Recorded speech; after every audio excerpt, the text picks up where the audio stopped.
what are different steps which are involved whenever we are working on the classification problem?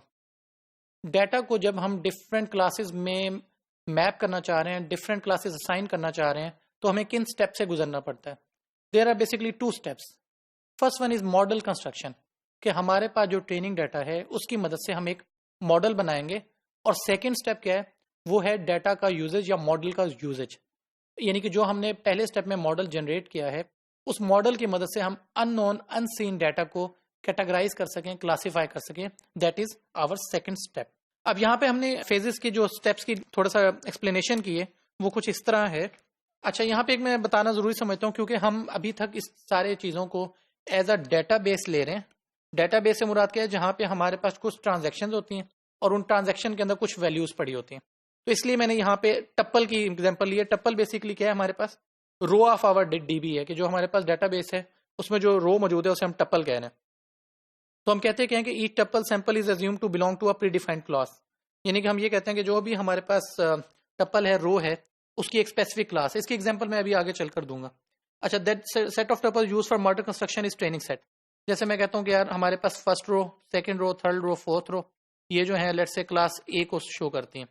Fifth row, sixth, seventh जो है ये B को करती हैं.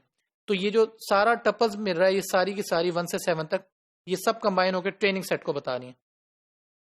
अच्छा, अब ये जो ट्रेनिंग सेट को बता रही हैं, और अब होगा क्या? जो हमारा मॉडल कंस्ट्रक्शन का स्टेप है वो क्या करेगा? वो ये देखेगा कि ये जो 7 रोज आई हैं, इनके दरमियान क्या रिलेशनशिप मौजूद है. और वो रिलेशनशिप कैसे करेगा? Either based on rules, decision trees और मैथमेटिकल फार्मूलाज. अब ये कि रूल्स क्या हैं, डिसीजन ट्रीज क्या हैं, मैथमेटिकल फार्मूलाज क्या हैं, इनको with the passage of time हम 1 बाय 1 देखेंगे. लेकिन यहां समझना क्या जरूरी है कि हमारे पास रोज हैं, रोज के कुछ लेबल्स हैं जैसे ए और बी, और इनकी मदद से हम मॉडल जनरेट करते हैं. और ये मॉडल किस तरह बनते हैं? हमारे बेस्ड ऑन ट्रेनिंग सेट. फिर हमारे पास है एक्यूरेसी मैयर.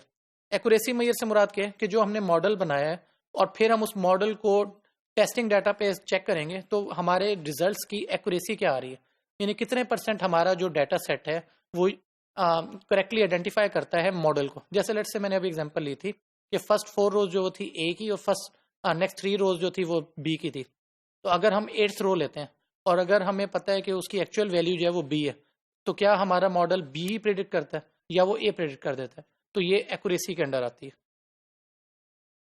अच्छा, अब हमारे पास क्या है कि एक हमने एग्जांपल यहाँ पे ली, ये प्रैक्टिकल एग्जांपल है जहाँ पे हमने एक डाटा उठाया जिसके अंदर हमारे पास प्रोफेसर की इंफॉर्मेशन है, जिसमें उनकी सैलरी, प्रोफेसर का नाम, उनका रैंक, उनकी ईयर ऑफ सर्विस, ये कुछ पैरामीटर्स मौजूद हैं. और इनकी मदद से हम एक मॉडल बनाएंगे और फिर एक क्यूरी की मदद से हम देखेंगे कि हमारा मॉडल प्रेडिक्ट करता है या नहीं. आइए इसको प्रैक्टिकली देखते हैं.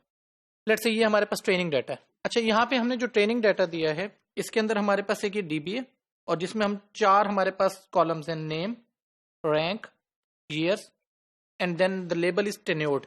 टेन्योर्ड से मुराद ये है कि वो टेन्योर्ड प्रोफेसर है या सिंपल हमारे पास उसको टेन्योर्ड नहीं दिया गया. अच्छा, अब हो क्या रहा है?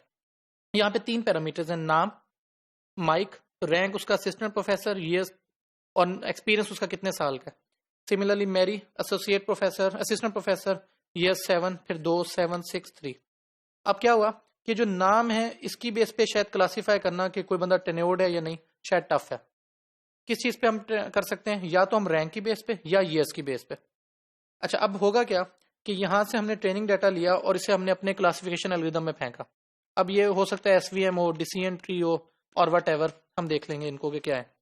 अब ये करेगा क्या? जितने जो भी क्लासिफिकेशन एल्गोरिथम है वो एक मॉडल बनाएगा जो यहाँ पे दिखाया गया, और इसके अंदर जो इनर लॉजिक होगी वो क्या करेगा? वो यहाँ पे सेट ऑफ रूल्स बनाएगा. जैसे यहाँ पे हम क्या कह रहे हैं कि if rank is equal to professor और years is greater than 6 then tenured is yes. तो यहाँ से अब हम देखते हैं कि अगर हमारा जो रैंक है अगर प्रोफेसर है तो वो टेन्योर्ड है, यस. तो एक ये चीज बन गई. या दूसरे केसेस क्या है कि अगर उसका जो 6 साल से ज्यादा तजर्बा है इन 2 केसेस में, तब वो टेन्योर्ड है. तो अब हमारे पास क्या बनी कि क्यूरी बनी जिसमें या तो वो फुल प्रोफेसर हो या वो उसका एक्सपीरियंस 6 साल से ज्यादा हो, तब भी वो टेन्योर्ड होगा, वरना सारे केसेस में वो नो होगा. सिमिलरली अगर मैं इसी चीज को आगे चलाऊं और मैं एक ऐसा डाटा डालूं जिसका मुझे नहीं पता कि वो है या नहीं, जैसे लेट्स से कि मैं बात करना चाह रहा हूं कि हमारे पास एक है जेफ, एक बंदा है जिसका नाम प्रोफेसर, जो रैंक जिसका प्रोफेसर है और उसका एक्सपीरियंस जो है वो 4 ईयर्स का है. तो अब क्या करेगा? ये इजिली गेस कर देगा क्योंकि ये इसका जो रैंक है वो प्रोफेसर है तो ये टेन्योर्ड होगा. अब अगर इसका एक्सपीरियंस कम भी है तो उसका इफेक्ट नहीं, क्योंकि हमने और का लॉजिक लगाई है कि या तो प्रोफेसर हो या उसका एक्सपीरियंस मोर देन 6 ईयर्स हो। सिमिलरली अगर हम यहाँ पे कहते हैं कि ये जैसे हमने मेलिजा की बात की थी, तो हमने कहा जी 7 है ये, और ये हमने टेन्योर्ड नो किया हुआ है, तो इसको ये एरर बताएगा कि नहीं यार ये जो है ना टेन्योर्ड होना चाहिए। वाई? बिकॉज इसका जो एक्सपीरियंस है वो that is more than 6 years, तो इसको टेन्योर्ड करना चाहिए। तो ये हमारे पास सिंपल सी बात है कि हम क्या करते हैं, क्लासिफिकेशन के अंदर एक डाटा की बेस पे मॉडल ट्रेन करते हैं, और उस मॉडल की मदद से हम गेस करते हैं कि हमारे पास अनसीन डाटा के क्या रिजल्ट्स होने चाहिए।